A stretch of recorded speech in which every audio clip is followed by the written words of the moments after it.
there's a word known as the sublease. Just as how there is the deed of lease, there's also the deed of sublease.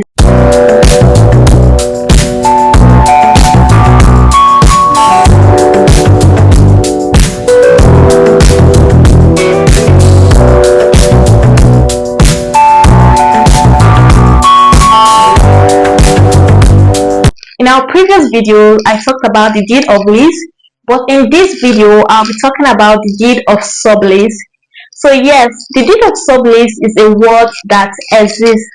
There's actually a word that is called the deed of sublease. Whenever you hear the word the deed of sublease, just think of it as a lease inside of a lease. So a deed of sublease is usually used when the tenant that already have a deed of lease wants to lease out that same apartment to someone else, of course with the landlord's consent. So in this case, instead of the landlord renting to another person, the tenants now become a mini landlord to the new sub-tenants.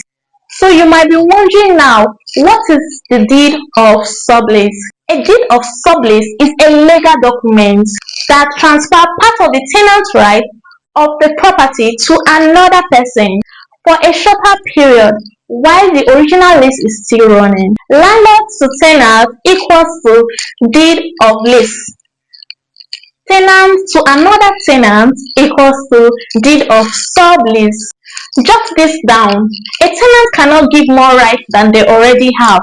If the tenant lease is for 10 years, they cannot sublease it for 15 years. So for instance, Mr. Ajay that lives in Lagos State will be traveling to Abuja for the duration of 3 to 4 years, and he already have a deed of lease for his current apartment. So for him not to leave the house, the apartment like that empty and idle with itself, he decided to sublease it.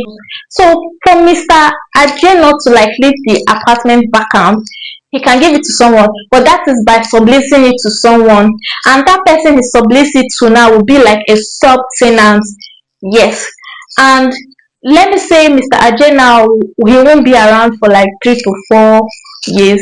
That person now with this sublease, deed of sublease, he will be able to occupy that apartment for that duration of years that Mr. Ajay won't be around in Lagos State. So that is just how it is. It's like a lease of a lease.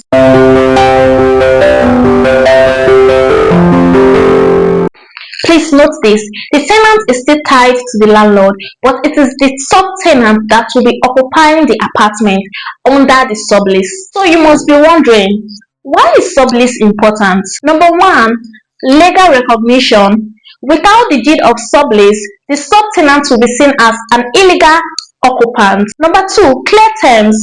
The deed of sublease defines the rent, the duration, and the responsibility between the tenant and sub-tenant.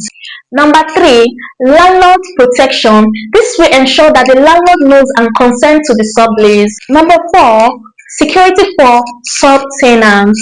This will protect the tenants from being thrown out unfairly. Number five, income opportunity. The deed of sublease will allow tenants to be able to recover back their rent if they are not making use of the property fully. What are the key elements in the deed of sublease? A valid deed of sublease should contain: number one, name of the landlord, tenant, and the sub-tenants. Number two, the details of the original lease. This includes the duration, the term, the rent, among others. Number three, the duration of the sublease. It must not exceed the original lease amount and payment terms, like I said earlier. It also have the covenants, that is the responsibilities between the tenant and the sub-tenants. And lastly, the landlord consent. This is the most important key element of the deed of sublease.